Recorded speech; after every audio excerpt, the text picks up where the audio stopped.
Shalom Bapak Ibu Saudara yang dikasihi dalam Tuhan.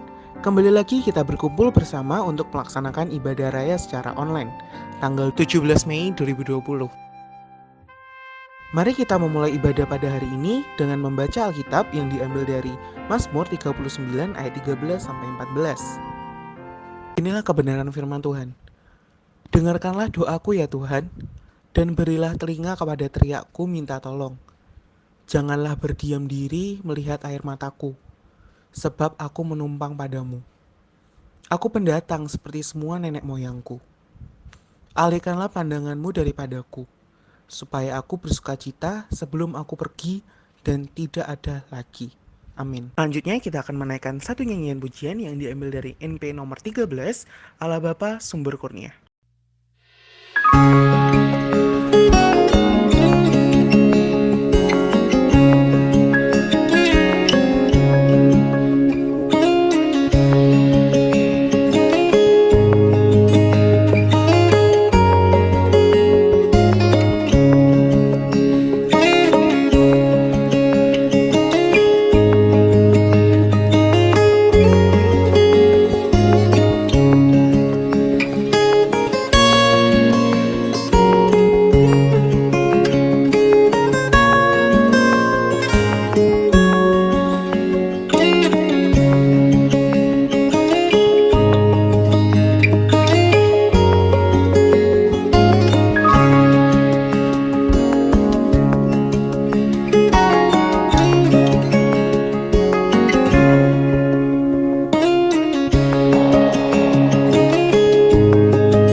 Selanjutnya kita akan menaikkan doa pembukaan yang akan dipimpin oleh Bapak Agus.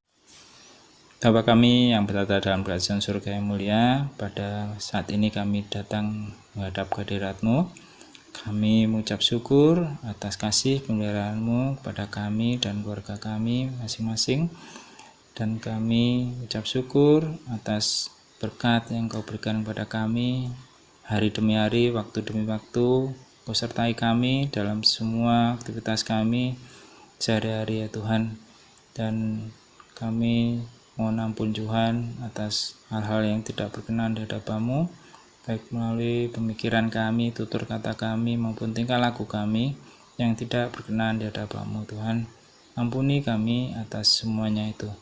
Dan saat ini kami menghadap kehadirat-Mu, kami ingin memuji dan memuliakan nama-Mu Tuhan melalui ibadah online pada hari ini. Kami serahkan semuanya dalam tangan-Mu, dari awal, pertengahan, hingga akhir kami serahkan dalam tangan-Mu ya Tuhan.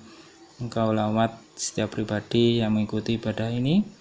Kau siapkan hati kami masing-masing sehingga dapat menerima kebenaran firman-Mu, sehingga hati kami menjadi ladang yang subur untuk dapat menumbuhkan firman-Mu, dan firman-Mu dapat tumbuh dan berkembang dalam hati kami, sehingga kami dapat melakukan seperti apa yang Kau kehendaki atas diri kami ya Tuhan. Ya Tuhan, saat ini kami serahkan jemaatmu yang terlibat dalam pelayanan dalam ibadah ini. Kami serahkan dalam tangan-Mu. Kau sertai semuanya dalam kemurahan-Mu ya Tuhan, sehingga ibadah ini dapat berjalan dengan baik dan berkenan di hadapan-Mu. Kami serahkan Bapak Pendeta Yusuf Siono yang akan menyampaikan firman-Mu. Engkau sendiri yang juga turut campur tangan di dalam penyampaian firman ini ya Tuhan. Hanya Engkau sendiri yang berbicara melalui hamba-Mu Bapak Pendeta Yusuf Siono, sehingga firman-Mu dapat tertanam di dalam hati dan pikiran kami ya Tuhan. Dan kami saat ini juga serahkan jemaat-Mu yang mungkin belum bisa mengikuti ibadah ini. Kami serahkan dalam tangan-Mu. Engkau sendiri yang mengetahui keberadaan mereka masing-masing, keadaan mereka masing-masing. Kami serahkan semuanya dalam tangan-Mu ya Tuhan. Ya Tuhan, kami yakin percaya Engkau menyertai dan Engkau berkati ibadah kami pada hari ini ya Tuhan. Terima kasih. Dalam nama Tuhan Yesus kami serahkan. Amin. Amin. Terima kasih Bapak Agus atas pelayanannya. Selanjutnya kita akan mendengarkan pembacaan Alkitab yang diambil dari Ayub 31 ayat 24 sampai 37. Pembacaan Alkitab pagi hari ini diambil dari Ayub 31 ayat 24 sampai 37.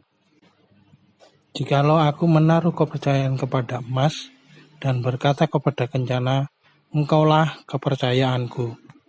Jikalau aku bersukacita karena kekayaanku besar, dan karena tanganku memperoleh harta benda yang berlimpah-limpah, jikalau aku pernah memandang matahari ketika ia bersinar, dan bulan yang beredar dengan indahnya, sehingga diam-diam hatiku terpikat dan menyampaikan kecupan tangan kepadanya, maka hal itu juga menjadi kejahatan yang patut dihukum oleh hakim, karena Allah yang di atas telah kuingkari.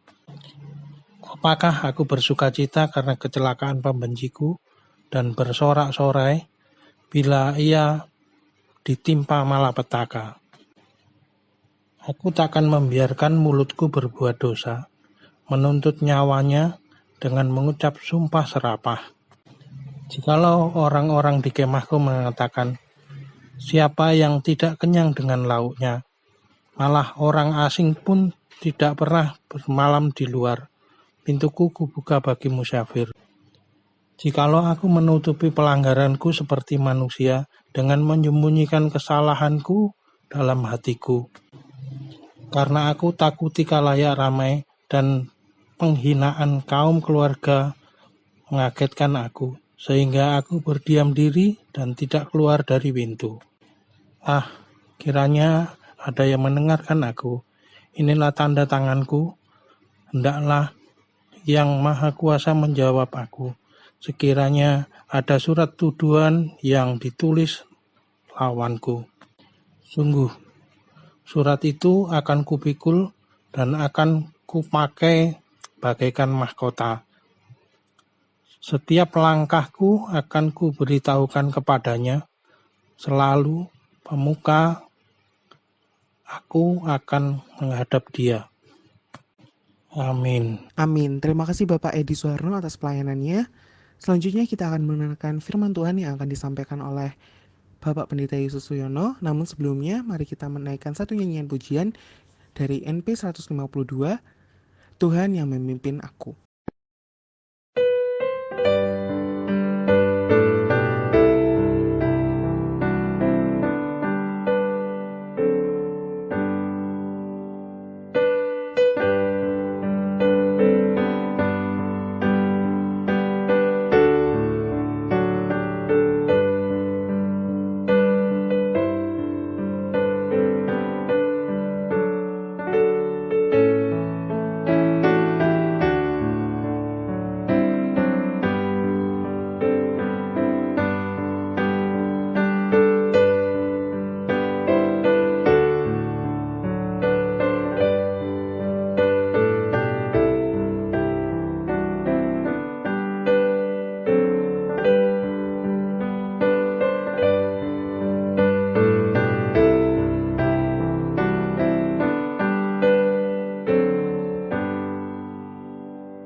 Sebelum kita mendengarkan firman Tuhan, kita akan berdoa lebih dahulu. Bapa kami yang di surga, kembali pada pagi hari ini kami datang untuk bersyukur karena berkat dan anugerah Tuhan. Kami boleh siap mendengarkan firman Tuhan pada pagi hari ini. Berkati kami semua sehingga firman Tuhan pagi ini boleh menjadi pedoman hidup dalam kehidupan kami hari lepas hari. Dalam nama Tuhan Yesus kami berdoa, amin. Sekali lagi selamat pagi Bapak Ibu yang dikasihi Tuhan. Salam. Pagi ini saya akan berkhotbah dengan judul bertahan dalam pencobaan. Kata bertahan adalah memiliki pengertian berhenti tetapi dengan sikap siap siaga untuk melakukan perlawanan pada musuh yang sedang dihadapi.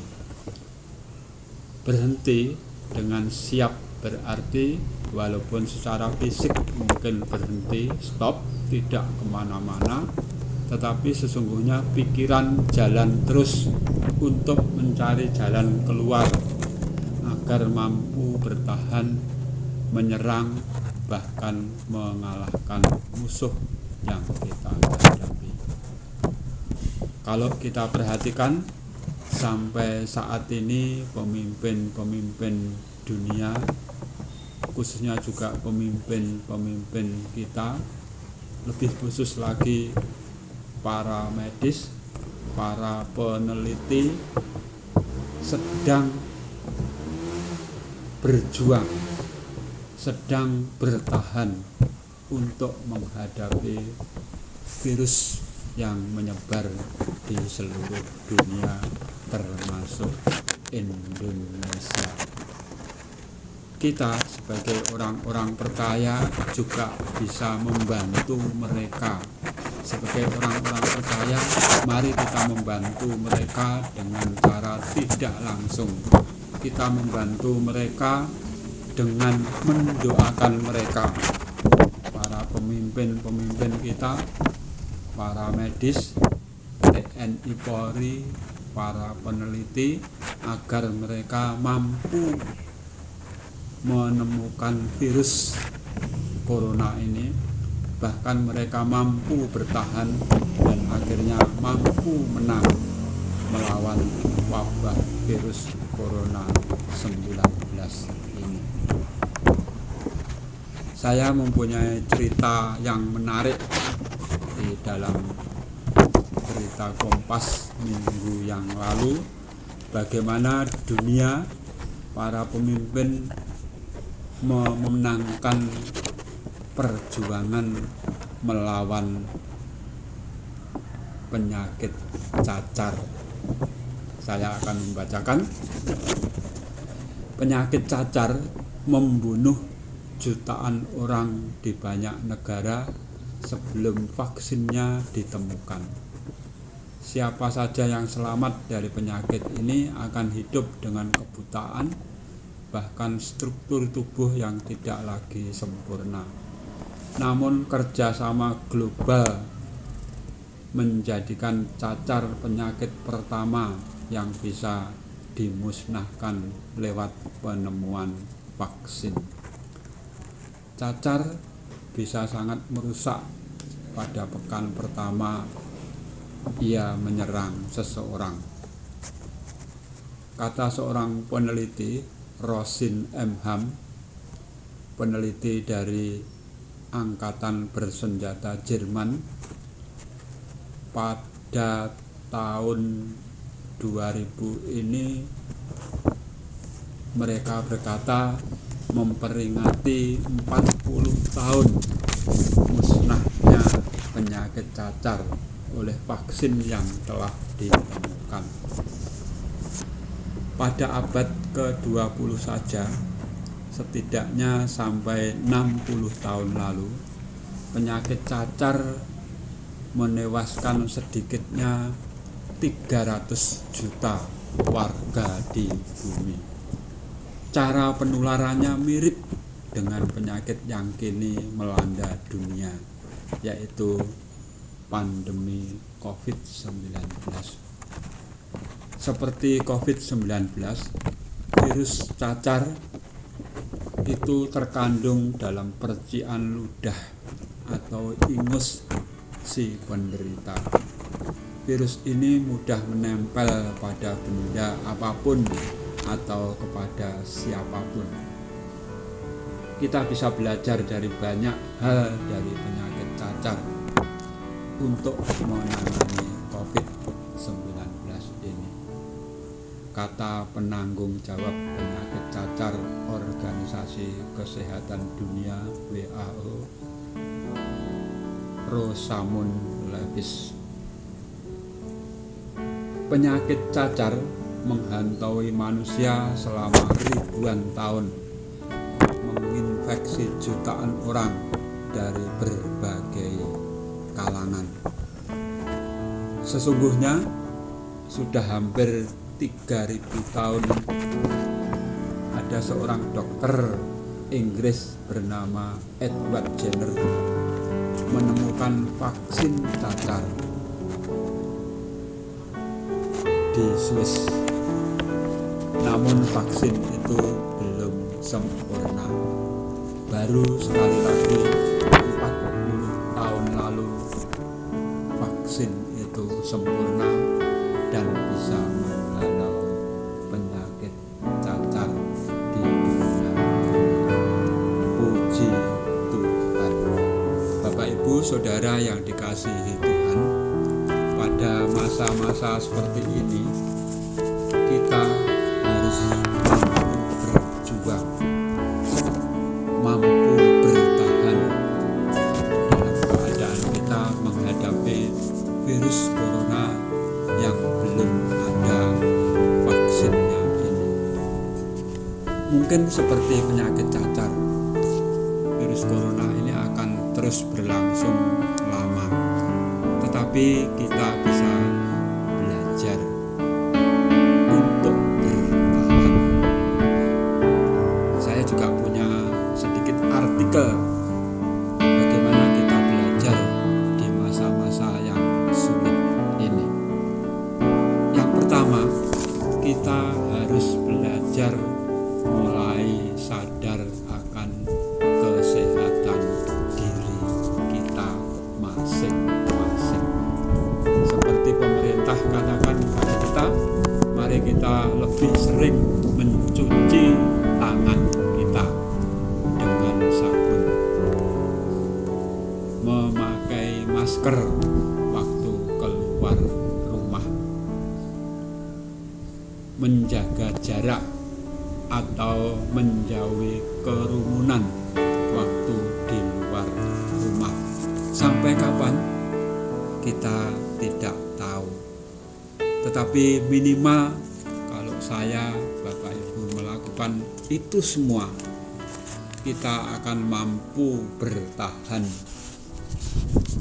untuk menghadapi wabah COVID yang sedang melanda ini.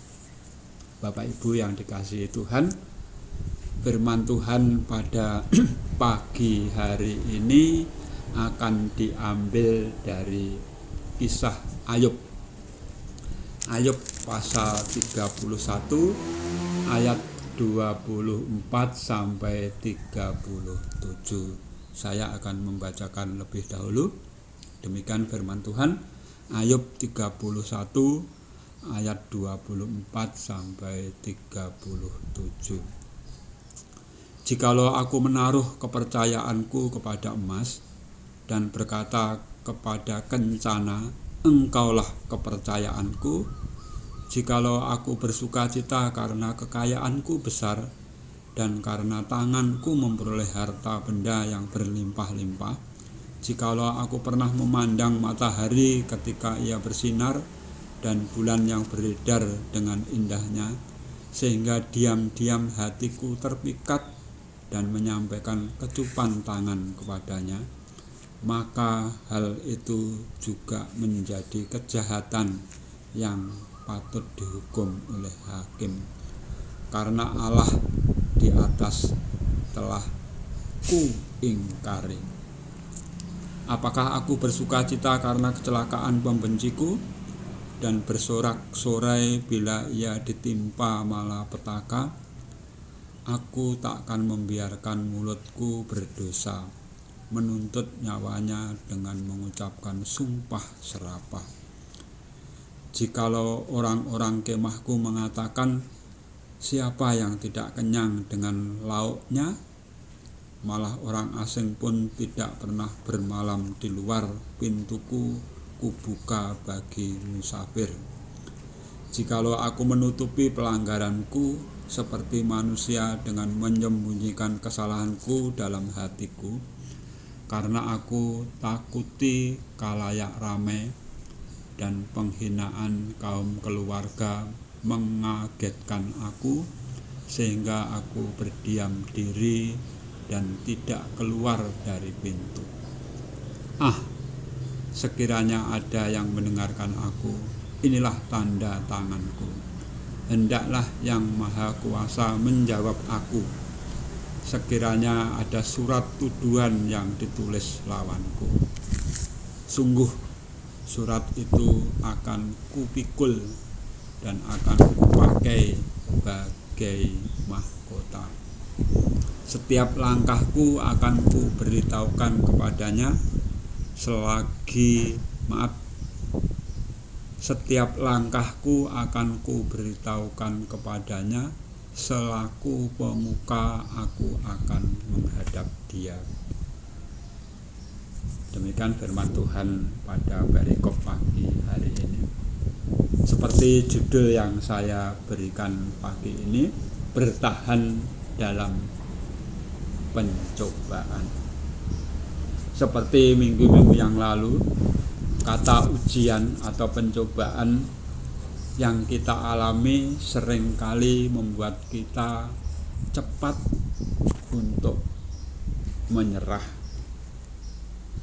Bapak, Ibu, Saudara yang dikasihi Tuhan, memang kita tidak tahu sampai kapan ujian atau pencobaan yang kita alami saat ini berlangsung, cepat atau lambat.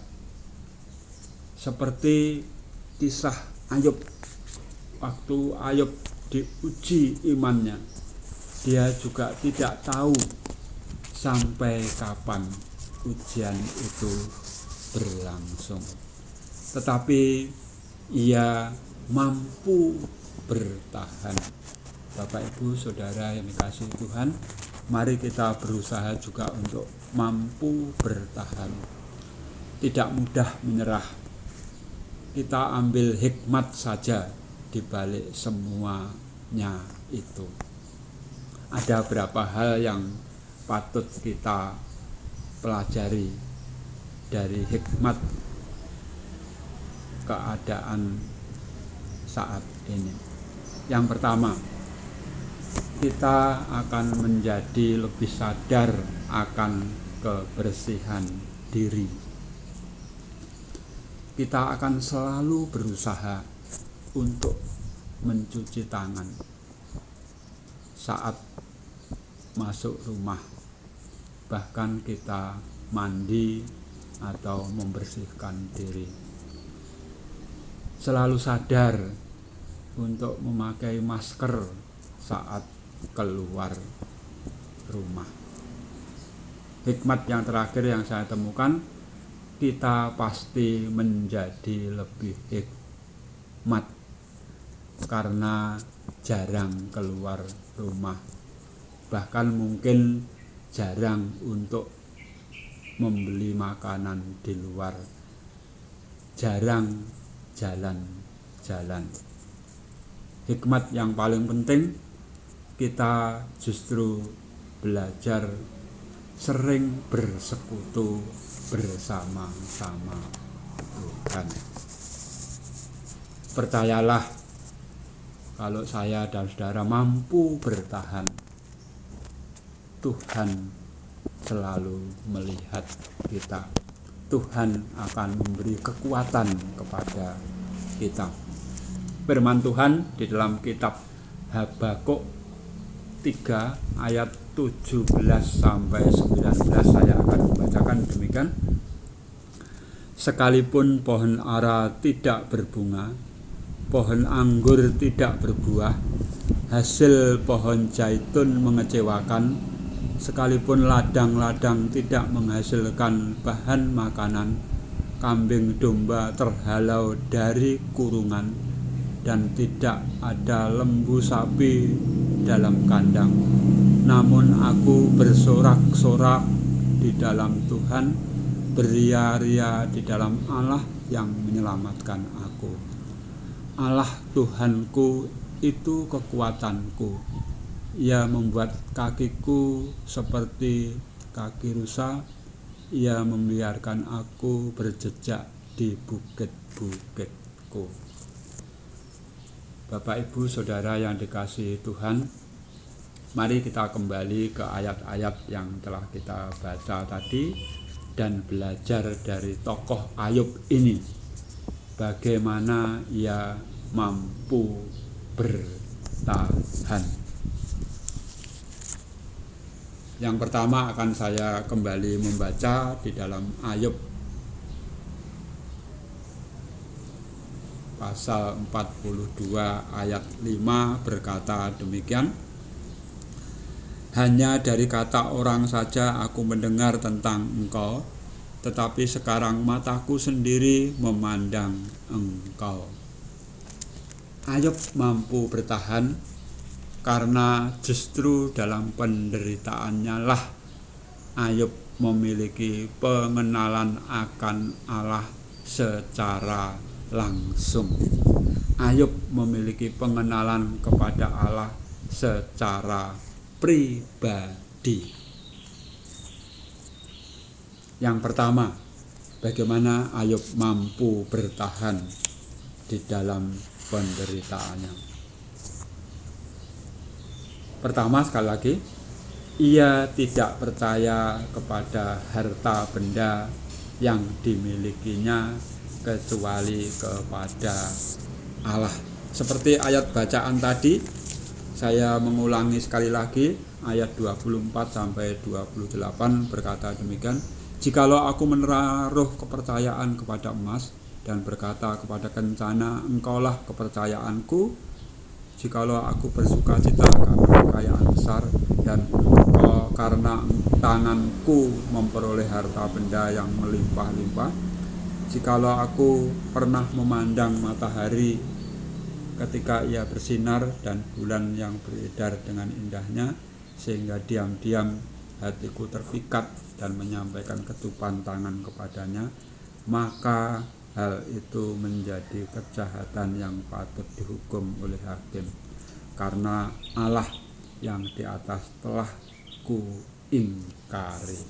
Yang pertama, sekali lagi, Ayub mampu bertahan karena Ayub memiliki kepercayaan kepada Allah luar biasa, memiliki iman kepada Allah yang sungguh-sungguh. Dia tidak mempercayai harta benda yang dimilikinya. Semuanya yang dimilikinya itu hanya sementara. Itulah Ayub, mengapa ia mampu bertahan. Kedua, berusaha tidak berbuat dosa dengan kata-katanya. Bapak, Ibu, Saudara yang dikasihi Tuhan, seperti minggu yang lalu saya katakan, memang dalam keadaan seperti saat ini kita harus di rumah saja. Mungkin kita mengalami keterbatasan. Mungkin kita stres dan itu membuat atau memicu kita untuk berbuat dosa. Tetapi sekali lagi, Ayub berusaha untuk tidak berbuat dosa. Ayat 29 sampai 30 saya membacakannya. Apakah aku bersukacita karena kecelakaan pembenciku dan bersorak-sorai bila ia ditimpa malapetaka? Aku tak akan membiarkan mulutku berbuat dosa, menuntut nyawanya dengan mengucapkan sumpah serapah. Jadi Ayub berusaha tidak berbuat dosa melalui kata-katanya. Dia tetap bersandar kepada Allah. Tuhan Yesus juga pernah mengatakan di dalam kitab Matius 5 ayat 38 sampai 48. Saya akan membaca tidak semuanya, tetapi Matius 5 38 sampai 48 demikian ia berkata, kamu telah mendengar firman, mata ganti mata, gigi ganti gigi, tetapi aku berkata kepadamu, janganlah kamu melawan orang yang berbuat jahat kepadamu, melainkan siapapun yang menampar pipi kananmu, berilah juga kepadanya pipi kirimu. Dan kepada orang yang hendak mengadukan engkau karena mengingini bajumu, serahkanlah juga jubahmu. Dan siapapun yang memaksa engkau berjalan sejauh 1 mil, berjalanlah bersama-sama dia sejauh 2 mil. Berilah kepada orang yang meminta kepadamu, janganlah menolak orang yang mau meminjam kepadamu. Seterusnya, kasihilah musuhmu dan berdoalah bagi mereka yang menganiaya kamu. Karena dengan berbuat demikian, kamu menjadi anak-anak Bapamu yang di surga. Karena itu haruslah kamu sempurna, ini ayat yang terakhir, sama seperti Bapamu di surga adalah sempurna. Saudara, ajaran Tuhan Yesus juga mengatakan bahwa kita tidak membalas kejahatan dengan kejahatan. Bahkan seperti Ayub berusaha untuk tidak berbuat dosa. Yang ketiga, Ayub tidak menutup-nutupi dosanya. Ayat 31 sampai 37 demikian firman Tuhan. Jikalau orang-orang di kemahku mengatakan siapa yang tidak kenyang dengan lauknya, malah orang asing pun tidak pernah bermalam di luar, pintuku kubuka bagi musafir. Jikalau aku menutupi pelanggaranku seperti manusia dengan menyembunyikan kesalahanku dalam hatiku, karena aku takuti kalayak ramai dan penghinaan kaum keluarga mengagetkan aku, sehingga aku berdiam diri dan tidak keluar dari pintu. Sekiranya ada yang mendengarkan aku, inilah tanda tanganku. Hendaklah yang Maha Kuasa menjawab aku. Sekiranya ada surat tuduhan yang ditulis lawanku, sungguh surat itu akan kupikul dan akan kupakai bagaikan mahkota. Setiap langkahku akan kuberitahukan kepadanya. Selaku pemuka aku akan menghadap dia. Jadi yang ketiga ini Ayub berkata jujur kepada sesamanya, mengaku dosanya kalau memang berdosa. Bapak Ibu Saudara yang dikasihi Tuhan, mari kita sekali lagi tetap bertahan dalam kehidupan kita saat ini. Kalau pemerintah sampai saat ini belum melonggarkan kita bebas kesana kemari, mari walaupun sekali lagi kita belum tahu sampai kapan keadaan ini berlanjut, tetapi diharapkan kita mampu terus bertahan dengan cara minimal seperti saya katakan tadi, kita mampu menjaga kesehatan pribadi kita, menjaga kesehatan keluarga kita, bahkan menjaga kesehatan lingkungan kita, menjaga kesehatan orang lain. Khotbah saya ini akan berlanjut 2 minggu lagi sebagai khotbah yang terakhir, masih mengenai Ayub. Mari kita berdoa bersama-sama. Bapa kami yang di surga, kami kembali datang untuk bersyukur karena berkat dan anugerah Tuhan telah memimpin kami untuk mendengarkan firman Tuhan pada pagi hari ini. Kami rindu Tuhan, sesulit apapun keadaan kami saat ini, beri kekuatan kepada kami supaya kami mampu bertahan. Bahkan kami juga tidak lupa mendoakan pemimpin bangsa kami, para medis, para peneliti, TNI, Polri yang terus berjuang untuk mengatasi wabah ini. Seperti kami pribadi, Tuhan juga memberkati mereka semua. Sekali lagi Tuhan, kami mengucap syukur atas kesempatan pada saat ini. Tuhan memberkati engkau dan melindungi engkau. Tuhan menyinari engkau dengan wajah-Nya dan memberi engkau kasih karunia. Tuhan menghadapkan wajah-Nya kepadamu dan memberi engkau damai sejahtera. Dalam nama Tuhan Yesus kami berdoa. Amin. Amin. Terima kasih Bapak Pendeta Yusuf Suyono atas pelayanannya. Semoga dapat memberkati kita semua. Selanjutnya kita akan menaikkan satu nyanyian pujian yang diambil dari SMP 576, Ada Waktu di Hidupku.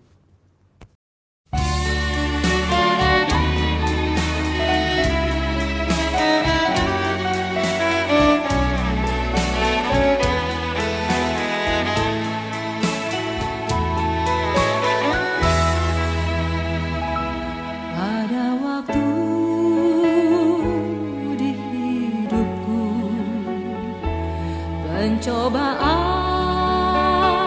berat menekan, aku berseru, mengapa ya Tuhan, nyatakan kehendak-Mu. Jalan Tuhan bukan jalanku, ku tak bimbang ataupun ragu. Nantikan Tuhan, jadikan semua indah pada waktunya. Pada Tuhan masa depanku, pada Tuhan ku serahkan hidupku. Nantikan Tuhan berkarya indah pada waktunya.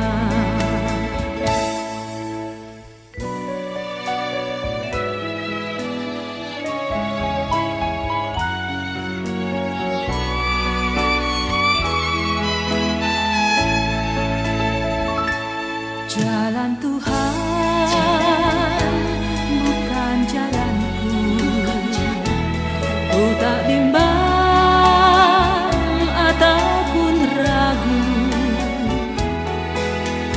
Nantikan Tuhan, jadikan semua indah pada waktunya.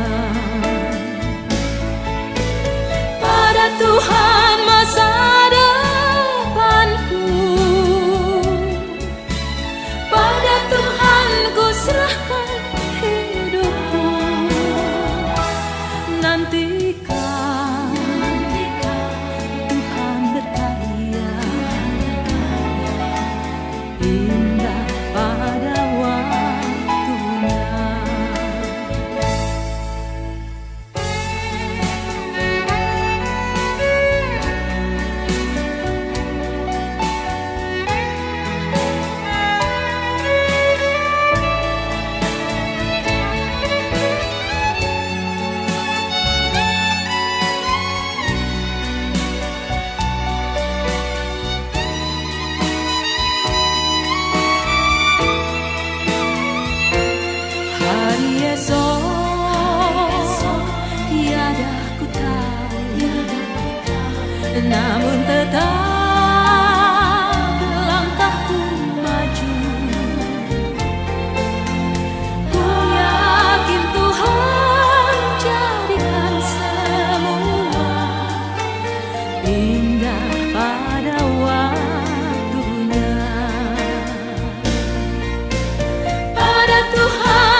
Sudah tiba saatnya kita memasuki ruang doa syafaat.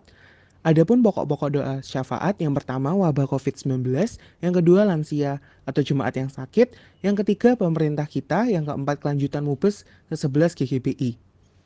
Dan doa syafaat dipersilahkan.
Amin.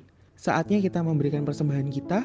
Untuk persembahan, Bapak Ibu Saudara dapat memasukkan ke dalam amplop dan disetorkan saat ibadah di gereja atau ditransfer ke rekening bendahara gereja atas nama Hendro Sri M dengan nomor rekening yang telah tertera pada layar di Bank Mandiri. Terima kasih. Selanjutnya kita akan menutup ibadah pada hari ini dengan menaikkan satu nyanyian pujian yang diambil dari SNP 631, Ku Mengasihimu.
Padamu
Selamat hari Minggu, tetap di rumah aja, tetap jaga kesehatan, dan Tuhan Yesus memberkati.